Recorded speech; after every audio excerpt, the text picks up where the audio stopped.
Boa noite. É, Nós vamos falar do análise do ciclo de vida das indústrias de energia. O grupo é composto por Daniel França, Danilo Rodrigues, Meg Lima e eu que vos falo, Diego Machado. Por que é importante, né, a gente falar sobre por que nós decidimos escolher as empresas de indústria de energia elétrica, né? Hoje, com a abertura do livre mercado de energia elétrica, houve um aumento de mais de 30% assim, de crescimento dessas empresas. Então, por isso que nós buscamos, aí, utilizando uma base de dados públicos, né, conseguimos bastante números para poder chegar e ter uns dados bem consolidados e poder falar desse segmento da indústria. Qual foi o nosso desafio? Né? Era o objetivo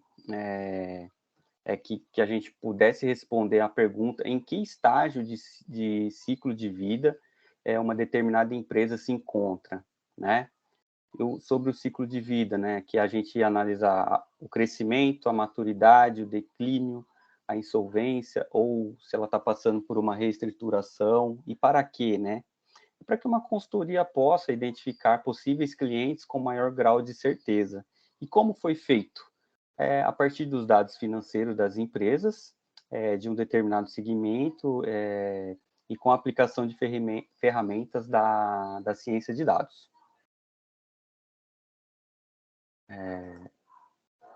Utilizando, né, aprendizagem de máquina, né, a não supervisionada e a supervisionada. Na não supervisionada, ela traz o que? Rótulos de dados são desconhecidos, ela trabalha com agrupamento e associação, utiliza medidas de similaridade ou dissimilaridade e também trabalha com um algoritmo de caminhos. Já no aprendizado supervisionado, ele traz rótulos de dados conhecidos, né, com classificação e regressão, e também a partir do treinamento, né, tem o poder de predizer esses rótulos de novos dados, né? Ele utiliza o algoritmo KNN. Sobre a nossa jornada, o que nós abordamos no decorrer desse nosso projeto, né? Desse nosso trabalho?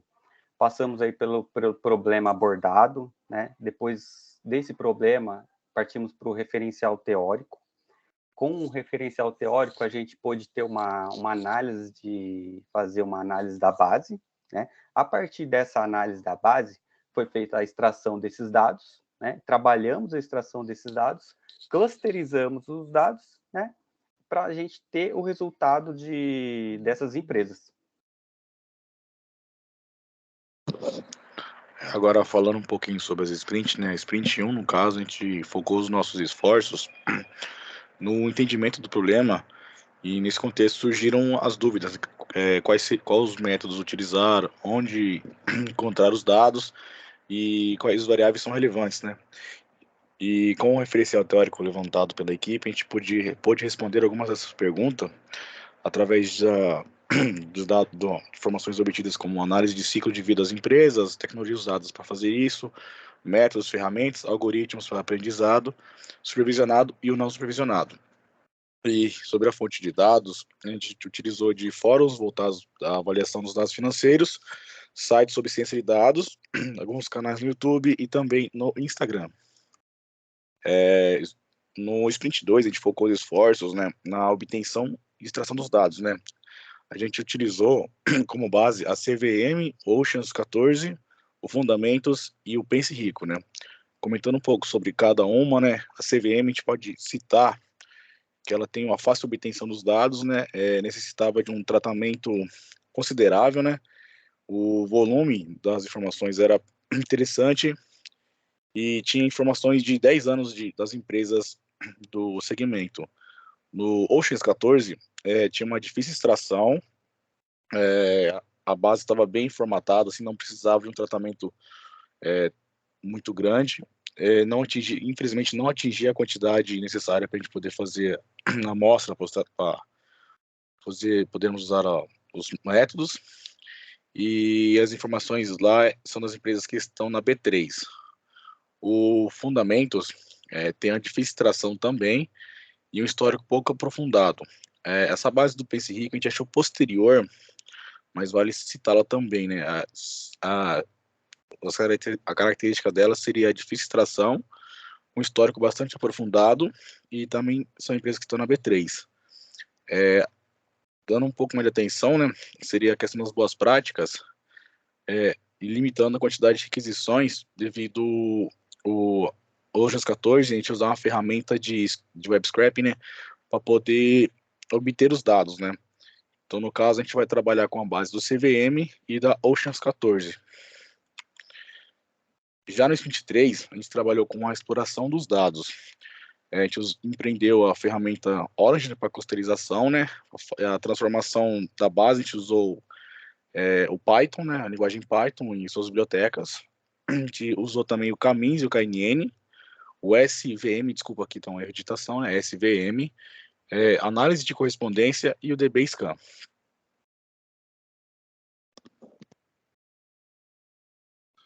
Boa noite a todos. Agora eu vou falar sobre os meios utilizados no nosso trabalho. Os principais foram o Camins, que fornece um cluster das informações de acordo com seus dados. Esse algoritmo não precisa de dados treinados para agrupar seus dados. Então, ele também descreve para descrever seus dados. O KNN, aplicando o KNN, a gente conseguiu um agrupamento e classificação de dados que precisa de um dataset treinado. E ele é muito mais complexo em relação ao clustering. Utilizando o SVM, que é um algoritmo focado em treinamento e classificação de um dataset, a vantagem dele é o uso eficiente da memória. Então, ele é um algoritmo muito mais leve. Pode passar. Aqui, nós temos a aplicação do cluster, do Camins. À esquerda, a gente vê essa aplicação relacionada aos anos. Então, a gente conseguiu esse gráfico, gerar esse cluster. E à direita, nós aplicamos o cluster em relação à distribuição das empresas, né? Então, a gente conseguiu esse outro cluster com aquele agrupamento de 5 variáveis, 5 grupos, né? De C1 a C5. Pode passar. E aqui a gente aplicou o SVM. O SVM foi aplicado em cima do cluster que foi gerado anteriormente. Então, à esquerda, podemos ter uma melhor visualização dos dados, né? Que está muito mais distribuído. E à direita a gente consegue ver a aplicação deles por empresa nessa tabela. Pode passar. Bom, com base no Sprint 3, então, nós fizemos alguns ajustes, tratando os outliers, fazendo um filtro apenas dos dados dos últimos 5 anos, rodamos novamente todos os algoritmos, selecionamos desta vez quais tinham o melhor desempenho, considerando a matriz de confusão. Traduzimos os dados em ciclos de vida, então, para identificar o que significava o C1, C2, C3, a clusterização por atributo de empresa. Então, ele traz alguns insights para nós que podemos clusterizar os dados por empresa, considerando o seu período, ou então a gente fazer essa clusterização para cada atributo daquela empresa. Como consequência, eu vou ter, por exemplo, receita como C1, despesas como C2, e eu posso, então, cruzar essas informações e atribuir regras para, com base nas características ou no cluster que cada aspecto se encontra, qual seria o resultado final. Então, a gente pode até criar alguns pesos para cada uma dessas características, ou seja, qual é o peso, por exemplo, das despesas em relação à receita. A visualização dos dados, então, também apresentamos essas informações e coletamos as lições aprendidas. Pode passar. Bom, com os nossos refinamentos, então aqui temos uma visão por cada empresa, em que cluster que ela foi categorizada de acordo com o Camins, e aqui uma visão antes da realização desses refinamentos. Então, a remoção desses outliers foi bastante importante, tanto que a gente vê que ele enxugou aqui, removeu um dos clusters. A gente padronizou, ou melhor, nós colocamos no Orange para que ele pudesse definir qual é a quantidade mais adequada de clusters. Então, a gente começa a ter uma visão, por exemplo, de quais são os clusters predominantes. Pela imagem aqui, rodando o Caminhos, o C1 e o C4 ele prevalece, né? E a gente consegue enxergar que o C2 e o C3 podem indicar empresas que têm características que não estão tão centrais, por assim dizer. Já antes dos refinamentos, essa visibilidade era bastante prejudicada, já que tínhamos empresas que estavam lá, tinham submetido dados de apenas 2 anos, outras de fato de 5 anos. Então, enxugar isso para que apenas empresas de 5 anos fossem mostradas foi essencial. Próximo. Aqui uma visualização do SVM, como que ele ficou também depois de enxugar esses outliers e trabalhar com os dados apenas das empresas que de fato enviaram seus relatórios nos últimos 5 anos. Aqui, então, a gente também consegue ter essa visualização de que existe uma distribuição mais acentuada quando a gente olha para o cluster 1 e para o cluster 4, nos levando a investigar quais seriam os aspectos que levam uma empresa a estar no cluster 2 e 3, por exemplo, e se elas são indicadores que a empresa precisa, por exemplo, dessa consultoria, ou que ela está oscilando em termos de ciclo de vida. Principalmente porque o segmento de energia elétrica, né, de distribuição de energia, ele tende a estar dentro de um eixo ali. Então, olhar essas empresas que estão mais fora podem nos trazer essa visibilidade. Pode avançar. Outros achados, então aqui a gente pegou essa categorização que foi feita através do Caminhos e rodou o KNN para que ele identificasse, então, com base nessa base que foi clusterizada com Caminhos, essa outra parte da base, esses outros 25%, como que ele categorizaria. Então, essa foi uma informação. E também aqui o quanto esses clusters eles estão próximos. Pode passar. Outros meios, então, como comentado, fazer a clusterização não só da empresa, mas de cada característica dela, e depois fazer um transpose, onde a gente pode fazer com que o algoritmo avalie não mais números, mas sim em que cluster cada um desses atributos se encontram, para que ele, por fim, categorize a empresa. E isso foi aplicado aqui, tanto usando o Caminhos, quanto o SVM, nos trazendo informações também bem distribuídas e interessantes. Pode passar.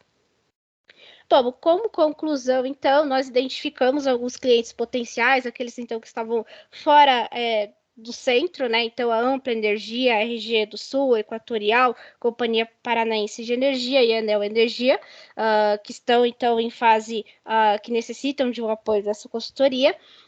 Nós verificamos através da distribuição e traduzimos, então, cada uma das empresas da nossa base recebeu uma categoria de acordo com os ciclos de vida. Como melhorias, a gente identificou que a gente pode clusterizar cada uma dessas variáveis e depois, eventualmente, aplicar uma regra, por exemplo, de árvore de decisão, para que ele possa categorizar ou identificar que, de acordo com cada variável seu respectivo cluster, como consequência, ele está em um determinado estágio. Então, bom, esses foram os nossos achados. Pode avançar. Aqui a gente viu como a inteligência artificial pode nos ajudar automatizando esse processo de identificar os ciclos de vida das empresas e foi bastante benéfico para a gente chegar nesses achados. Mais adiante, pode passar, Danilo, nós temos então, mais um, por favor, temos as nossas referências bibliográficas. Muito obrigada.